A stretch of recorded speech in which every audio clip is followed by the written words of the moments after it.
board. All right, so this is a difference quotient. And if you have to take calculus, this is very, very important. And those going in business, this is actually something that's relatable to business, actually, even if you don't have to take calculus, because we're looking at slopes and how much things are changing over like when it's not a line and it's something else, which is more likely in life. You have things that are not actually lines, and you want to find out the amount of change between 2 points, like maybe 2 years or whatever, and you don't have a line, so you can't just like use the slope formula, you know, when you don't really have a line. So this is going to start a little bit different than most of mine, because I don't really have like a definition, and then we're kind of going to go through examples. I'm going to kind of walk you through what exactly is going on here. So I have a cubic function here with 2 points just kind of, you know, picked out here. I tried to pick points that are, you know, unfortunately, I wanted ones that were whole numbers, and I couldn't really find one that did what I wanted to, though. Well, I suppose maybe at around negative 1.6 or something, but I just picked 2 points. And so a secant line is a line that intersects a curve in at least 2 places. So I've picked 2 points, and the whole idea here is let's say this is modeling something in real life. Now in real life, you're probably not going to have negatives like this. My graph has negative x values, but yours is likely to be in positive. And you know, maybe your x values are years or something like that. And you're trying to estimate how much the amount of change that happened between those 2 years or those 2 points. And you've got a curve, so it's not like constant changing, you know, it's kind of slowing down as it kind of gets to the top of it. So it's not changing at the same rate. So what you do is you basically take the 2 points and you connect it with a line. So I've got a ruler. I'm going to do my best to kind of do this on my tablet. Okay, it's not perfect, but you're connecting that with a line, and that is called the secant line. So you draw a line between these 2 points, and you use that line to estimate how much change you have going on. And so you basically are finding the slope of that line to get an estimate for the amount of change between the 2 points. It's not going to be exact because the shapes are not the same, but you know, it might be close enough. And the closer your secant line is to the actual curve, the better an estimate it is.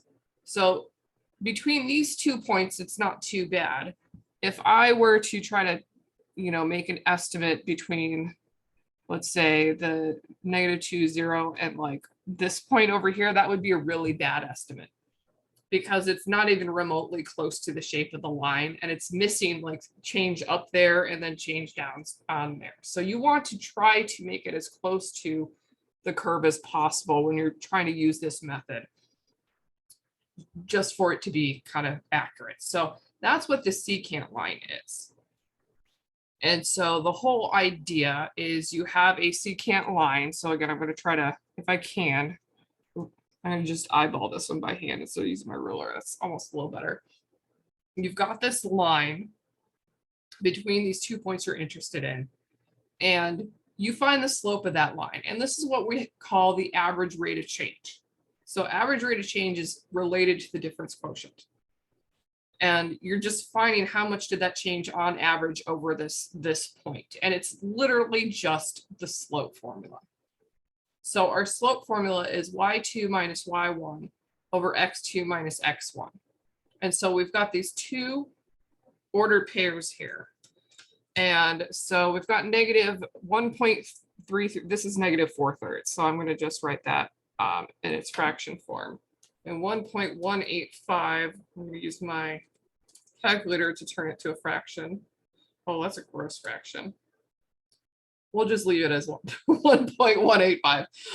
That's fine. We'll leave it in decimal form because that's a really gross fraction. So we're just going to find the slope between these 2 points. And that is going to be our average rate of change. And that is the slope of the secant line between these 2 specific points. So I usually will say we've got like the first point X is X1 and Y1. And then we've got X2 and Y2. And it doesn't matter what order you label your points, like whether which one's 1 and which one's 2, but you do have to have your X first and then the Y first. So it does have to be X and then Y, but whether my -2, 0 point is the first one versus the -1.33, 1 being the first one, that doesn't matter. So we're going to plug these into the slope formula. So I already have the slope formula here. So Y2 I have labeled as 1.185 minus Y1, which is 0. And then X2 is -1.333 and X1 is -2. So on top, when you subtract 0, that doesn't do anything. So we have just 1.185. And then in the denominator, we have -1.33 plus 2, because when you're subtracting a negative, that turns into a plus sign. So I like to write that step to make sure that, if you try to put in your calculator, you might forget a negative or whatever. So I like to write that step. And so then we will do that math. So we have 1.185 over 0.667. And then you divide it. And we're going to have to round here. It's going to come out to, yeah, it's not a nice number. We go 1.7766111694, and there's way more digits than that. So that's all the digits that I have. But this is the slope, and it's a positive number, which is what we should get, because the line that we drew between these 2 points, it is increasing. So it should be positive. And this is just an estimate of the amount of change.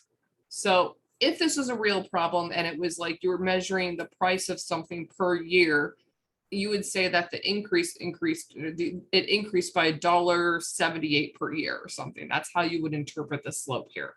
And that would just be your average rate of change. It increased by that much on average. What that means is that in some parts it increased faster than that, in some parts it increased slower than that.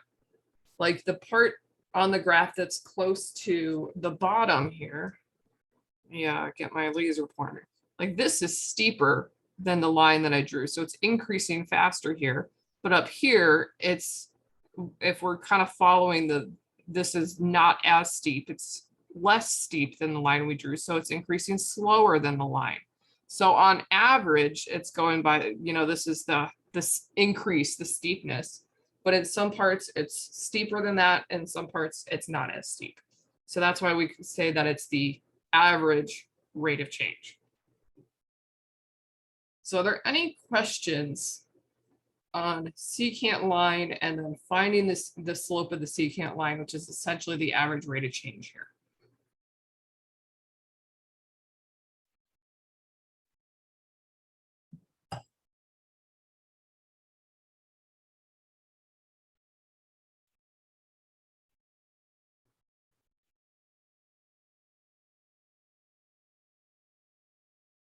Okay.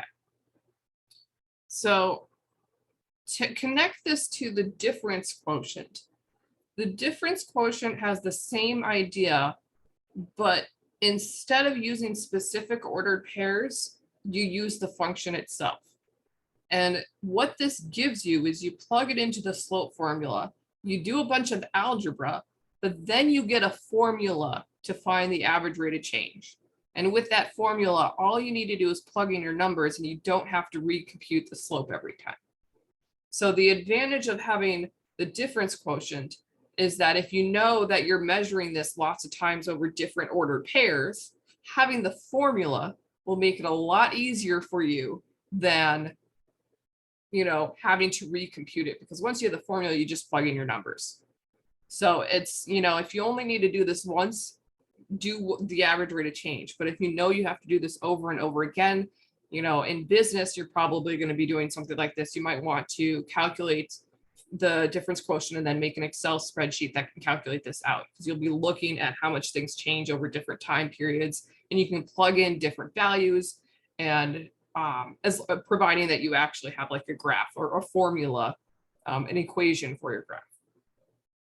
So what we're going to do here is actually get the difference quotient formula using the fact that it is, we're still looking at the secant line between these 2 points. That was not as good of a line. So we're still looking for the secant line, but now instead of using actual numbers, we're going to be doing this in algebra terms, basically. But we're still going to have x1 and y1 and x2 and a y2. So let's look at what I've called these ordered pairs so far. So the first ordered pair, I'm just calling x the input value, and then y is f of x, it's the output, because that's f of x is equal to y. The second order pair, you're probably like, what is this x plus h deal?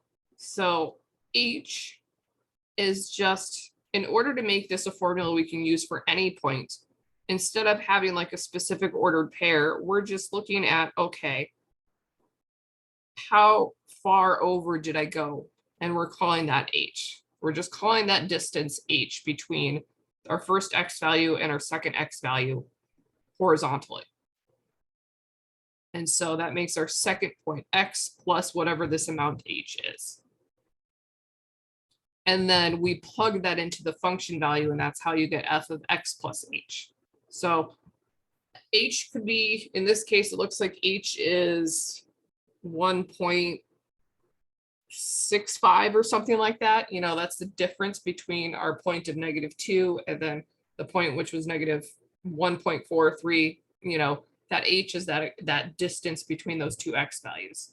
So you can change what your h is, and then that will move where your point is, essentially, and where you're finding your slope or your difference quotient from. So this will get us our formula. So what we do is we have our slope formula, y2 minus y1 over x2 minus x1.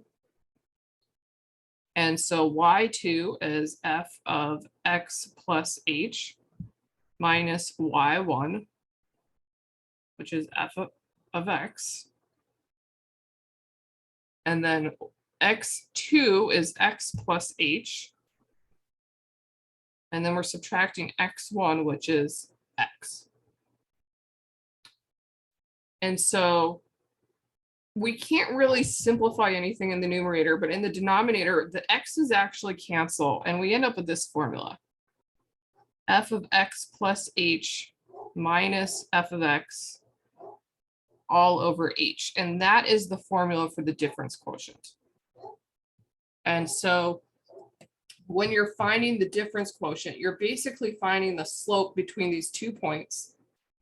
And all you really need is one point that you know, and then the distance between that point and the other point that you're interested in.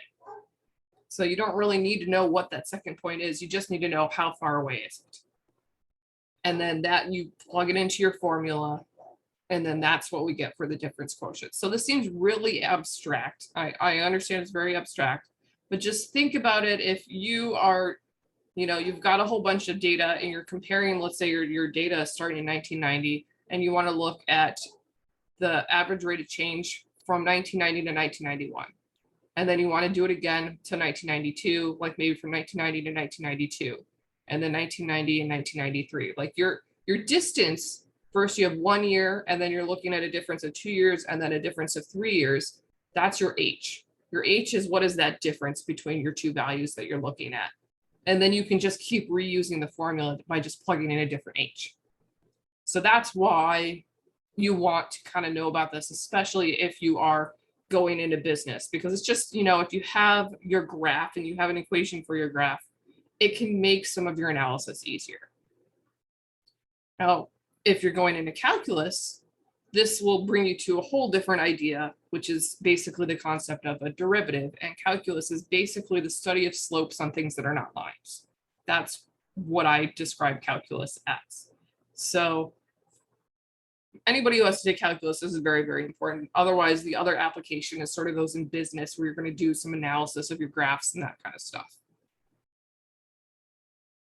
So our difference quotient, which doesn't have a variable for it, so I just call it DQ, is that formula that we just did, f of x plus h minus f of x over h. And then there's another image kind of describing what we have there. So the one thing is you can't have h equal to 0 because you're dividing by 0, which if h was 0, you're looking at 1 point because the other point's on top of it. So that's kind of silly. And your rule is that you have to have a smooth curve in the area that you're interested in. Like you can't have gaps. If you have gaps, if it's not continuous, then this doesn't really work anymore. It causes problems. But as long as you have those 2 points connected smoothly, you can use the difference quotient. And so it is just the slope of the secant line. That's all it is. And in calculus, what you do is you try to make h as small as possible, and that will give you the exact amount you're changing at that 1 point. So instead of having to look at a period over time, you can see at that 1 point in time, how much am I changing? What is the current amount of change going on? So we're going to do examples where you're just working through the algebra. That what we're focusing on here in college algebra is just the algebra, learning the skills to do this. And then once you go on to other areas, namely business or calculus, then you're starting to apply this into those situations. But our job here in algebra is to make sure you have the skills to compute it, so that way you can then use it in other fields. So we have this equation, f of x equals negative x plus 4. So our difference quotient, I'm going to write down the formula here. The difference quotient is f of x plus h minus f of x divided by h. So we have two variables, x and h. So you're not going to necessarily get rid of both variables. Usually the h will disappear, but not always. So you may have both variables in your thing here. So I do this in parts. The first thing I do is find f of x plus h, because I just find it a lot easier to do each part of the functions first and then plug them into the fraction thing. So f of x plus h, this is actually a function composition. So function composition is where you take one thing and you plug it into a function. So we are plugging x plus h into f of x. So everywhere you see x, we're replacing it with x plus h. So right here and right there, we've got two places. So I've already got the left side there. So I have a negative, and then I'm going to put in parentheses x plus h, and then plus 4. So basically, whatever you're plugging x plus h, always put parentheses around it. And then we're going to simplify this. So that negative I'm going to distribute, and that gives me a negative x, and then a negative h, and then a plus 4. And we can't really do anything at that point. So once you've found f of x plus h, then I go and I put it into the difference quotient formula. Because that's the hard part, or one of the part where a lot of people mess up. So difference quotient formula has f of x plus h. So I'm going to just kind of color code that. That is negative x minus h plus 4. Then it's minus f of x. So after the minus, you always have to put the f of x stuff in parentheses because we're subtracting that whole thing. So you're going to have to distribute.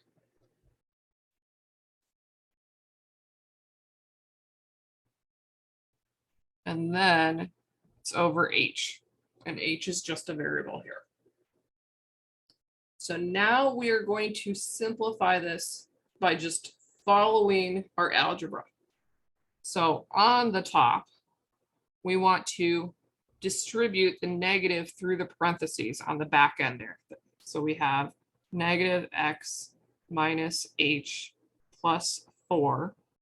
And then a negative x cancels out. You get a plus x. And then a negative 4 becomes a plus 4. And then it's all over h. Oops, except that I wrote a minus 4. That should be plus 4. I just double checked. I didn't even write the same function. So this actually should be a minus 4 right here. So things are going to cancel out. This negative x and plus x are going to cancel. They'll become 0, so they will disappear. And notice that this plus 4 and minus 4 also cancel. So you've got these things that kind of nicely cancel. And so we're left with negative h over h. And so you can cancel those h's out. And that gives you negative 1. So our difference quotient is negative 1.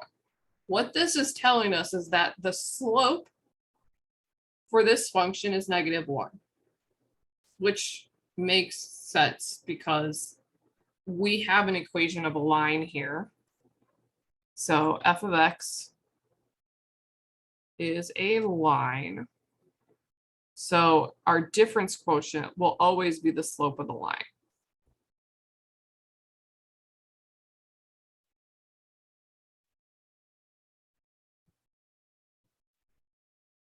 So if you go through the difference quotient and you don't get the slope of that line, then you made a mistake. So that's a good way to kind of check yourself when you are going through this. So for f of x equals negative x plus 4, negative 1 is the slope of that line because that's the number in front of x.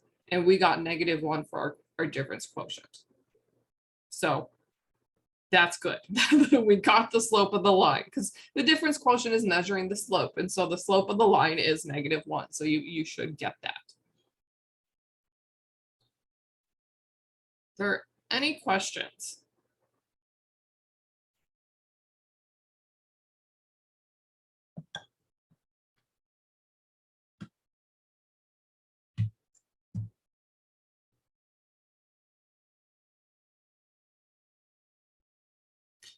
Yeah, week 5 and week 6 are the 2 hardest weeks of the class. So yeah, so if you see this week it looks hard, it is, but week 7 and 8 will be downhill. So we're getting to the tough part.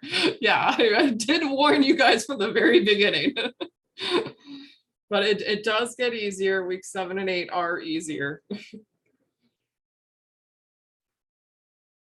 And if you think this is hard, what we do in weeks 5 and 6 used to be done in 1 week the last time that we did this course before we redesigned it. So we've actually slowed it down a bit and it's still hard.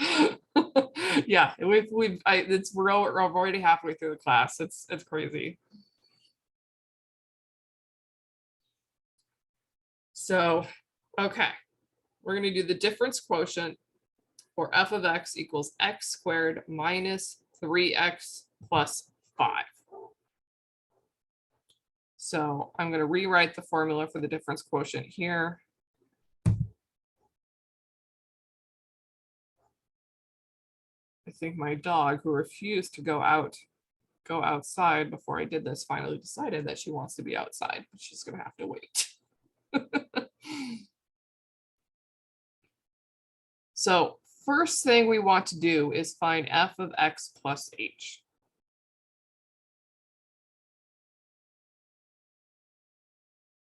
So everywhere we see x, we're replacing it with x plus h.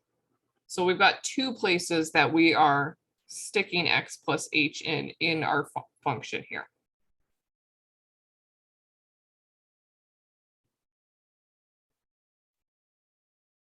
So I have x plus h squared minus 3 times x plus h, and then plus 5. So we need to multiply the x plus h squared. So we have to FOIL that out. And this is where, this is the one place where knowing the shortcut for this is actually very helpful. Otherwise, you have to go through FOIL. But you will get x squared plus 2xh plus h squared. And so that's just the shortcut formula that we learned when we're multiplying this out. It's the one place where it's handy.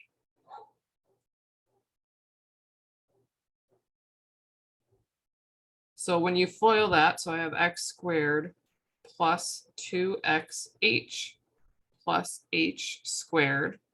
Then I'm going to distribute the minus 3. So it's going to be a minus 3x and then a minus 3h and then a plus 5. And it's completely okay that nothing can be combined at this point, because generally nothing gets combined at this point. It's when we put it in the fraction form that it does, things start canceling out. So our difference quotient starts with f of x plus h. So I'm starting with this big long thing that I have written down. And yes, these types of problems do take a lot of space.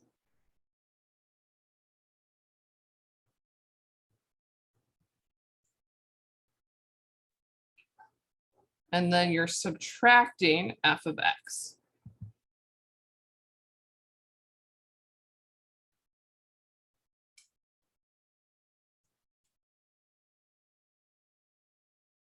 And then that's all one big giant fraction over h.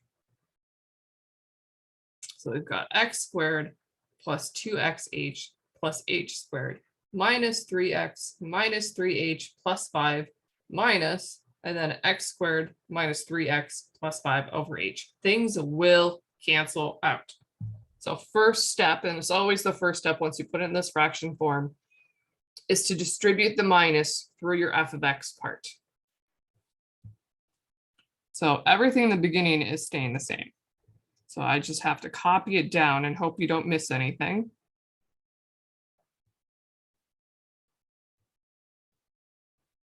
And then when I distribute my negative, I get a minus x squared. A negative times a negative is a plus 3x. And then a negative times a positive is a minus 5. And then this is all over h.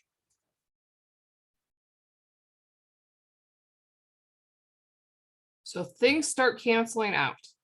My x squared and a minus x squared, those will add to 0.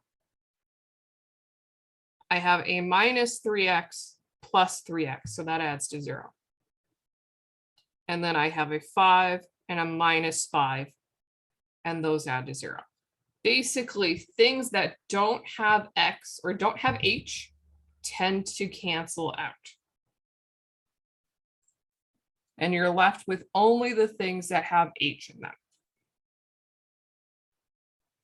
So we have 2xh plus h squared minus 3h over h.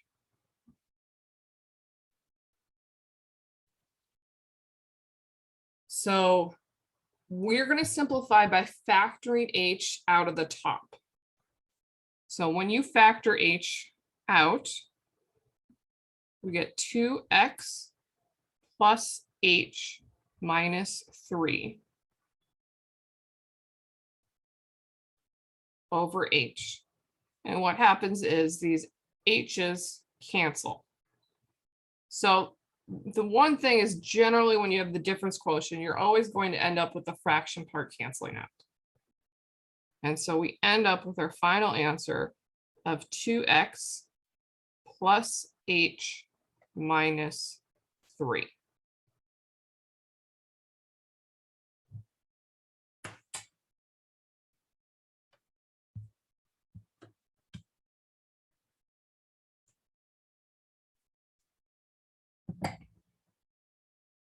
And this is a formula now that we can use to get the slope of the secant line at some point X, and then anywhere, any distance away from it.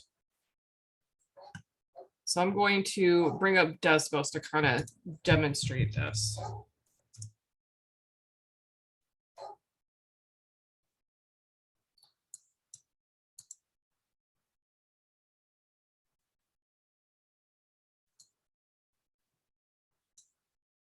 So first I'm going to put in our function.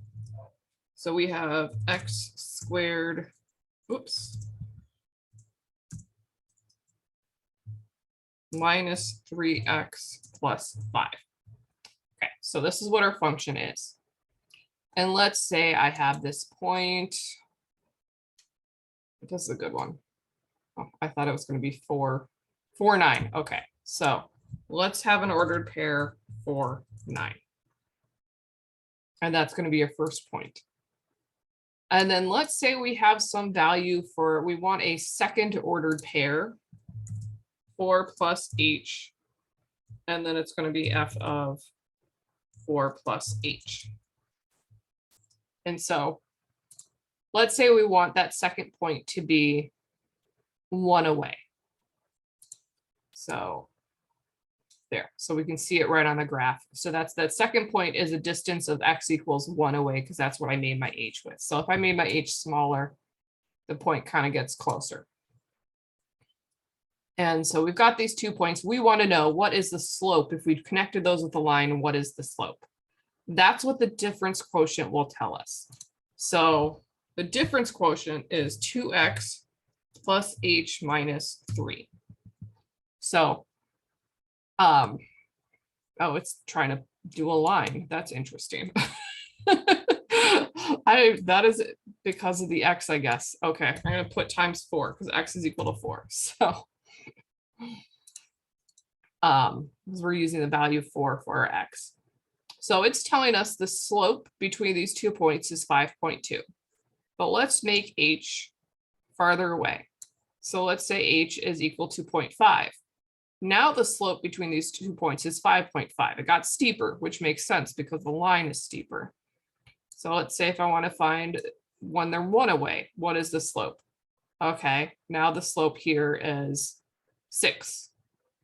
So this formula allows you to find the slope between any point. I can drag this and it's giving me the slope. And then if you go in the other direction, you know, it's finding the slope between these 2 points. And you can see the order of the 2 points doesn't matter. It still gets the slope. And then even here, it can find the slope, even if, you know, we're connecting the 2 points this way. It's essentially just finding the slope between those 2 points. So that's what the difference quotient is you pick one point, and then the h just tells you how far away do you want that second point to be, and then you'll find the slope. So if you wanted to, you can even change the beginning point. So I set it at 4, but I can give it a new variable a. And then I can say, I got to move this in so that, let's see, a is equal to 1. Then this has to be, I have to modify my Desmos here.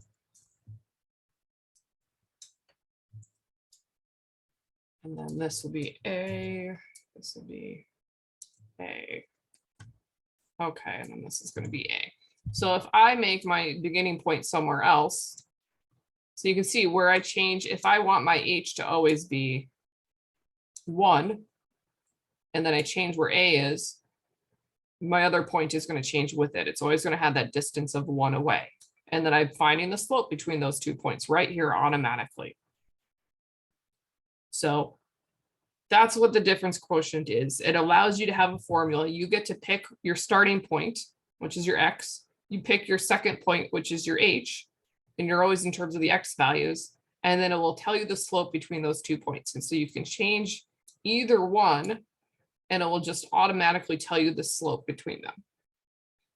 So it's really good when you're got a real life, numbers, and you've got this graph, and as long as you have some sort of function that approximates your data, you can use this to find the slope between various parts of it, and the slope is basically how much something is changing. Are there questions?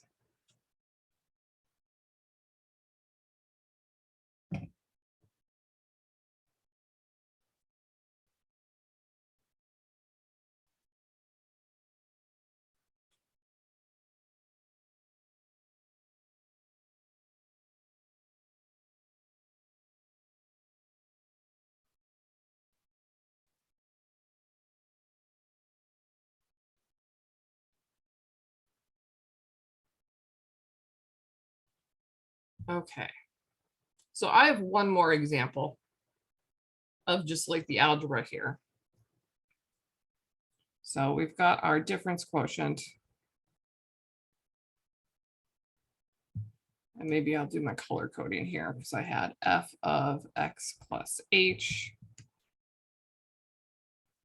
minus f of x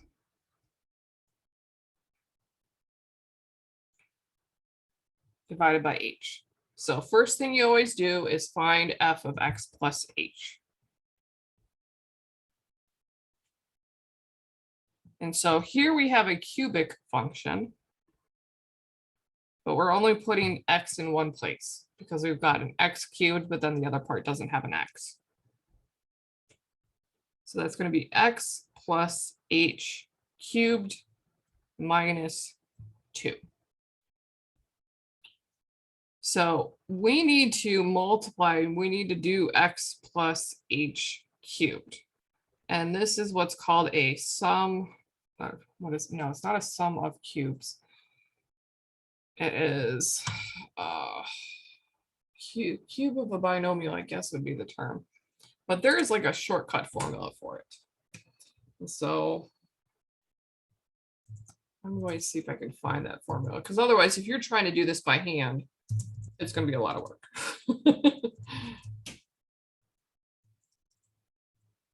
So just kind of look up what the formula is. Because this isn't something that you would normally have the formula for. So this formula, and we wouldn't give you something like this even on the homework. It's a lot of work. But this, if you go through FOIL and do everything where you basically have to multiply it 3 times.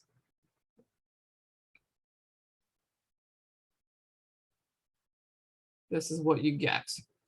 So it's x cubed plus 3x squared h plus 3x h squared plus h cubed. So I'm just going to give that to you, not make you multiply that out.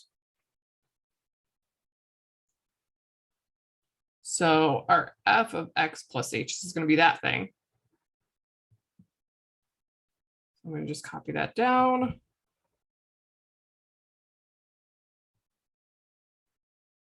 And then minus 2. We have that minus 2 after it. And there's nothing in common there that we can simplify. So now we're going to the difference quotient. So we start with f of x plus h. So I'm just recopying that down.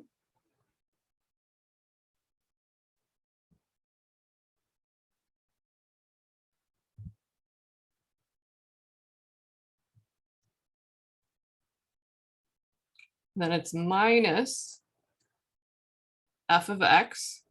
So that's x cubed minus 2.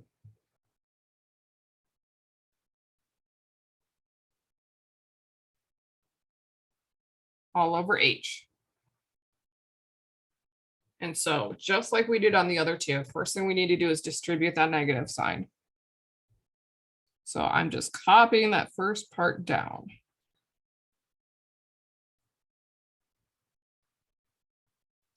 And this is where it's good to be slow, because if you miss something, if you forget to copy down something, that's going to mess everything up. So I distribute the negative through, it's going to be a minus x cubed.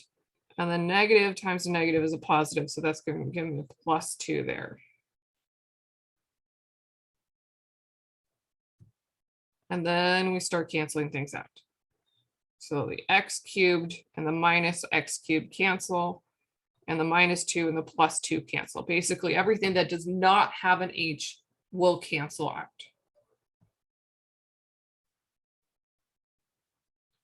And so then we have 3x squared h plus 3x h squared plus h cubed all over h.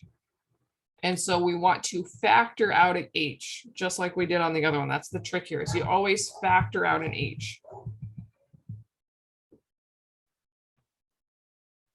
I'm actually going to go here. So that gives us 3x squared plus 3xh plus h squared when you factor out one h, because that's all you can factor out, divided by h. Then those h's will cancel. And so your final answer is 3x squared plus 3xh plus h squared.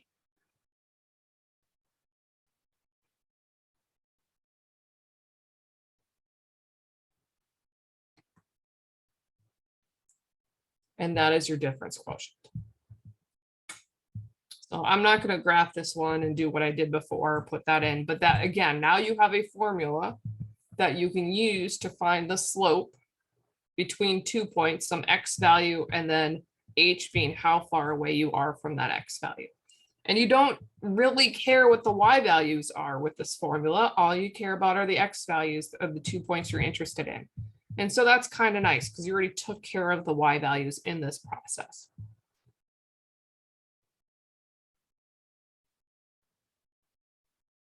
Any questions?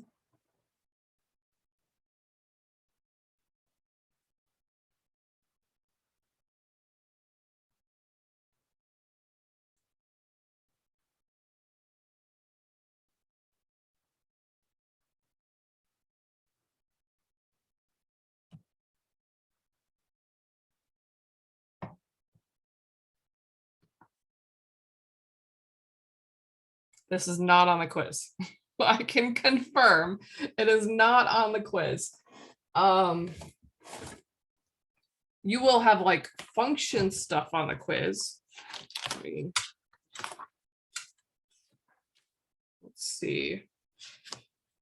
You'll have to find the slope, but that will be with 2 points. You do have a function composition where you're plugging one function into the other. So doing the practice of x plus h, that is a good practice because that idea is on the quiz where you take one thing, you put it into another function, but the difference quotient itself is not on the quiz. So it's just a good way to kind of practice your algebra skills and you're simplifying, you're factoring and that sort of thing. And to practice the idea of plugging one thing into another with the function notation. And then, of course, if you do have to go on to one calculus, you'll see this again for sure.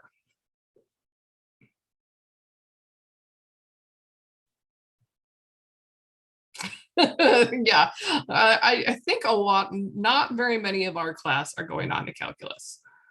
Sometimes there's a lot, sometimes there's several people in the class that are engineers and they definitely have to go on to calculus, but that doesn't seem to be the case this term. We don't have as many engineers as we usually do, so most people will not have to deal with this. But the idea of the slope and what it means and trying to find the slope between 2 points, like that's a really important concept to at least be aware of.